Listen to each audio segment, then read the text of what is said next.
Good morning everyone. Welcome to your online class of Gyan Bharti Academy. I am your SST teacher.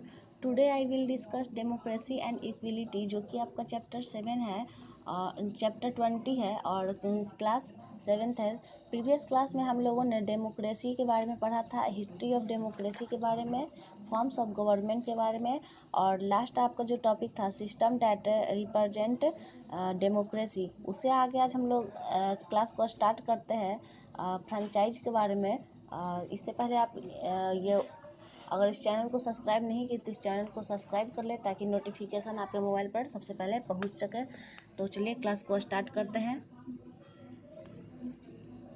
Franchise के बारे में आगे है, every democratic country has a varied voting age, यानी यहाँ पर बोल रहा है फ्रेंचाइज मीन्स होता है मताधिकार, यानी प्रत्येक लोकतांत्रिक देश का जो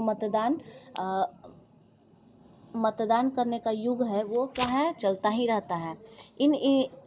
in representative democracy citizen who have reached the voting age are allowed to vote in elections to choose representatives who will form the government। यानी यहाँ पर बता रहा है आप लोगों को कि जो प्रतिनिधि होते हैं उनके प्रतिनिधि के लोकतंत्र में मतदान की जो उम्र होती है उन उम्र में पहुँच चुके नागरिकों को वहाँ की जो सरकार होती है वो वोट देने के लिए अनुमति दे देती है। आगे है, if all adult citizen have the right to vote regardless of their race, religion, wealth, sex etc. we say there is unusual adult furniture and several adult फर्नाइंचिन, यानी यहाँ पर बता रहा है कि यदि सभी व्यापक नागरिकों को अपनी जाति, धर्म, लिंग आदि की परवाह किए बिना ही वोट देने का अधिकार है और हम कह सकते हैं कि यह जो अधिकार है वो सार्वभौमिक व्यक्ति का अपना अधिकार है। तो चलिए नेक्स्ट टॉपिक हम लोग देख लेते हैं। In India the voting age is 18 years, यानी इंडिया में वोट देने का अधिकार है वो 18 वर्ष है। And there is universal adult franchise, यानी इसके अलावा भी क्या बता रहे हैं यहाँ पर, इसका जो वोट देने मतदान करने का अधिकार है वो क्या है, वो सार्वभौमिक अधिकार है। This means that all Indian citizen age 18 years और above can vote whether they are mean or women, rich or poor, educated और literate।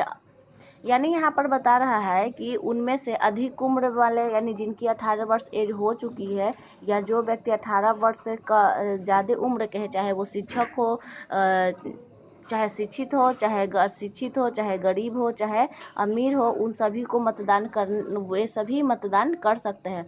Also no Indian citizen of voting age can be stopped from voting on grounds of race, religion, language और caste. यानी यहाँ पर बता रहा है कि आप लोग को इसके अलावा जो मतदान है वो किसी भी भारतीय नागरिक को जाति, धर्म, भाषा या जाति के आधार पर मत देने से नहीं रोका जा सकता है। आगे है रेगुलर इलेक्शन, यानी हम लोग रेगुलर इलेक्शन में देख लेते हैं। रेगुलर इलेक्शन मीन्स होता है यहाँ पर नियमित चुनाव। In a democratic country the government is formed for a fix period of time, यानी यहाँ पर बता रहा है आप लोग को जो निश्चित चुनाव होते हैं यह एक लोकतांत्रिक देश में सरकार का एक निश्चित अवधि के लिए बनाई जाती है। आगे है, after that there are fresh election, यानी यह जो चुनाव होता है वो लोगों को क्या करता है, यह जब भी होता है यह नया चुनाव के रूप में ही होता है। आगे है, if the people are satisfied with the government they may vote is back to power। अगर यहाँ की जो सरकार होती है अगर वे उनसे संतुष्ट रहते हैं तो उनसे दोबारा इनको क्या करते हैं, इन्हीं को वापस वोट देते हैं। इफ़ नॉट दे में चेंज द गवर्नमेंट, अगर वे सरकार से खुश नहीं होते हैं तो वे सरकार भी बदल सकते हैं। तो चलिए आगे की क्लास की ओर बढ़ते आगे आप लोग को क्या है। चलिए यहाँ पर हम लोग देख सकते हैं कि फिगर है जिसमें क्या है, voters lining up to vote, यानी जो मताधिकार देने वाले यानी जो वोट देने वाले व्यक्ति लोग हैं, जो एक लाइन में क्या है, अपने अपने वोटर आईडी के साथ खड़े हैं, लाइन में हैं और वोट देने का इंतजार कर रहे हैं। आगे यहाँ पर बता रहे हैं, in India election to the central and state legislature are held at least once very every few year. यानी बता रहे हैं कि इंडिया में जो इलेक्शन यानी जो चुनाव की प्रणाली है वो राज्य स्तर पर और लेजिस्लेचर पर वो 5 साल में एक ही बार होता है। तो आगे यहाँ पर आपका पॉलिटिकल पार्टीज यानी पॉलिटिकल पार्टीज को हम लोग देख लेते हैं, इसमें क्या बोल रहा है, a political party is an origination of A people who have similar views on political issue. चलिए स्टार्ट करते हैं यहाँ से, देख लेते हैं। यहाँ पर बता रहा है कि पॉलिटिकल पार्टीज मीन्स होता है आपका आप लोगों का राजनीतिक दल। तो जैसे कि मैंने आपको एक लाइन इसका पढ़ा दिया है, तो फिर से इसका हिंदी देख लेते हैं। जो राजनीतिक दल होते हैं उन लोगों का जो राजनीतिक दल होता है वे उन लोगों का संगठन होता है जो राजनीतिक मुद्दों पर अपना विचार रखते हैं। आगे every party aim is to contest and win election and from the government. यानी यहाँ पर बता रहा है कि हर एक पार्टी का उद्देश्य क्या होता है, चुनाव लड़ना होता है और जीतना होता है और अपनी सरकार बनाना होता है। आगे है for this it needs to win the people support. यानी यह जो चुनाव वे लोग करते हैं वे बिना लोगों के समर्थन के वे जीत नहीं सकते हैं। उन चुनाव को जीतने के लिए उनको क्या होता है, लोगों के समर्थन की ज़रूरत होती है। आगे बता रहे हैं in India there are many political parties. आगे यहाँ पर बता रहा है कि भारत में कई राजनीतिक दल हैं। If any party wins more than half the seats in the legislature, it can form the government without sharing power with any other party. यानी यहाँ पर बता रहा है कि यदि किसी दल को विधानमंडल में आधे से अधिक स्थान प्राप्त होते हैं तो वो अन्य दल के साथ सत्ता में भागीदारी बिना किसी सरकार के संगठन के बना सकता है। तो आगे देख लेते हैं द पार्टी। तो यहाँ से हम लोग देख लेते, इसका आधा पॉइंट इधर था। The party that forms the government is called the ruling party. यानी यहाँ पर बता रहा है कि जो सरकार बनाता है उसे सत्तारूढ़ दल कहा जाता है। The other parties from the opposition. और इसके अलावा जो दूसरी पार्टी होती है उस वो विपक्ष के रूप में ले लेती है। आगे यहाँ पर है if no single party wins a clear majority two और more parties together from the government. यानी यहाँ पर बता रहा है यदि किसी दल को स्पष्ट बहुमत नहीं मिलता है तो 2 या 2 से अधिक दल वे मिलाकर अपना सरकार बना सकते हैं। आगे है this types of government is called coalition government. यानी इस टाइप के सरकार को गठबंधन की सरकार कहा जाता है। तो चलिए यहाँ से हम लोग देख लेते हैं हम लोग क्या है आज आगे पढ़ना आप लोगों को, इक्वलिटी इन डेमोक्रेसी यानी लोकतंत्र में समानता के बारे में हम लोग देखेंगे। तो यहाँ से स्टार्ट करते हैं टाइम वेस्ट बिना करते हुए। If is often said the that there is no democracy without equality. यानी यहाँ पर बता रहा है कि अक्सर कहा जाता है कि समानता के बिना लोकतंत्र नहीं है। Hence is most democratic countries all citizen are given equal rights at least formally. यानी यहाँ पर बता रहा है कि इसलिए अधिकांश जो लोकतांत्रिक देश होते हैं उन सभी में नागरिकों को कम से कम औपचारिकता समान रूप से अधिकार दिए जाते हैं। यानी किसी भी कंट्री में नागरिकों को समान रूप से अधिकार नहीं दिए जाएंगे तो वहाँ उन नागरिकों में एकता का भाव नहीं रहेगा। आगे है बता रहा है यहाँ पर the law are usually the same for all citizens and the rules of law ensure that nobody not even the government is above the law। यानी यहाँ पर बता रहा है कि कानून सभी नागरिकों के लिए प्रायः क्या होते हैं, समान होते हैं और उनके जो विधि के नियम भी होते हैं यह भी सुनिश्चित किए जाते हैं कि कोई भी सरकार चाहे आए और चाहे उनकी सत्ता रहे चाहे वो न रहे, लेकिन उनके द्वारा जो नियम और कानून बनाए गए हैं नागरिकों के लिए वे वही रहें।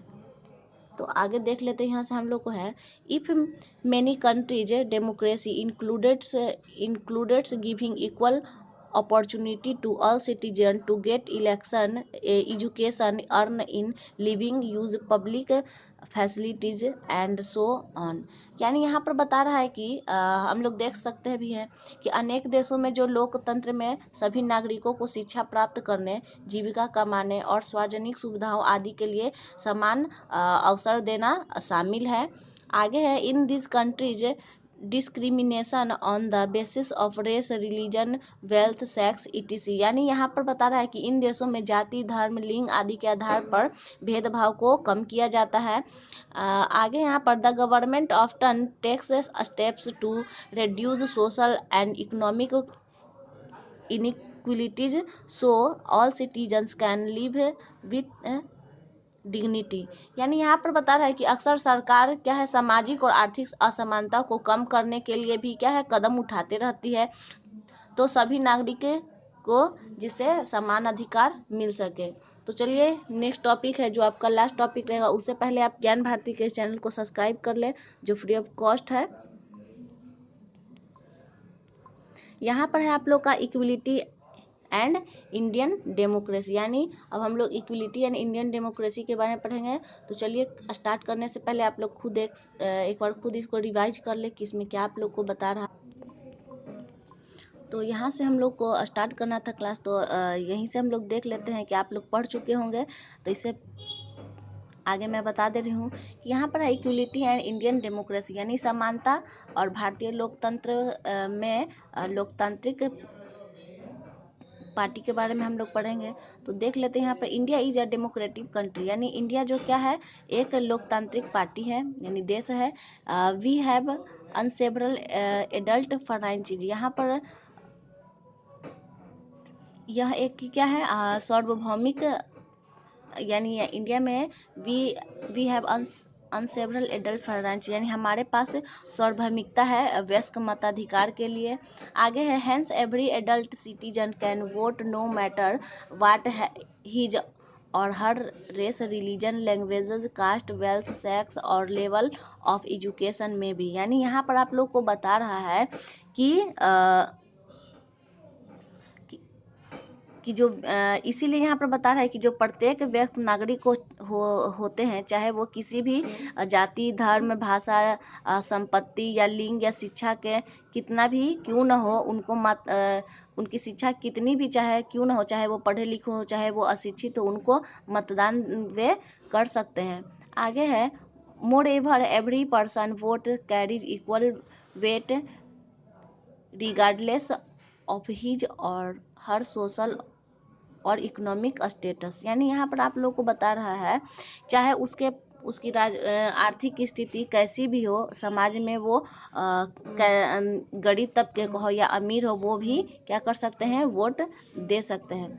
तो चलिए यहाँ पर हम लोग देख लेते हैं कि नीचे आपका जो पॉइंट है, इस पॉइंट में आप लोग को क्या बता रहा है। In India all citizen formally enjoy the same status, यानी यहाँ पर बता रहा है कि भारत के जो सभी नागरिक है वो औपचारिक रूप से क्या है, समान दर्जा प्राप्त करते हैं। Hence no citizen can be looked down upon for belonging to a certain race, speaking a certain language, following a certain religion, doing a certain types of work, being a woman, being poor or suffering from a disability।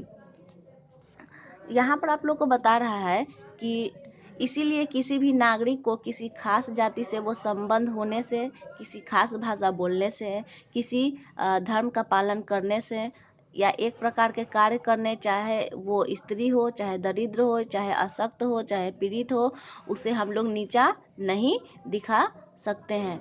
आगे बता रहा है, India's constitution guarantees the right to equality to all citizens of country from his right it follow it's. यानी यहाँ पर बता रहा है कि इंडिया का यानी भारत का जो संविधान है हमारे देश का, वो सभी नागरिकों को समान अधिकार की गारंटी देता है। इस अधिकार के यह अधिकार ये क्या है, नियम अनुसार है, जो हम लोग अब नीचे से हम लोग देख लेते हैं क्या क्या है। आगे बता रहा है, all Indian citizen are equal before the law and enjoy equal protection with Indian territory. यानी यहाँ पर बता रहा है कि भारतीय नागरिक कानून के यानी भारतीय इंडियन जो भारत में रहने वाले नागरिक है वो कानून के नज़र में सब लोग क्या है, समान है। वे अपने अनुसार उनके क्या करती है, उनकी रक्षा करती है। तो चलिए आज की क्लास ओवर होता है। आज अगर इस चैप्टर से रिलेटेड कोई भी प्रॉब्लम हो तो आप कमेंट बॉक्स में कमेंट करें। Thank you all of you, have a nice day.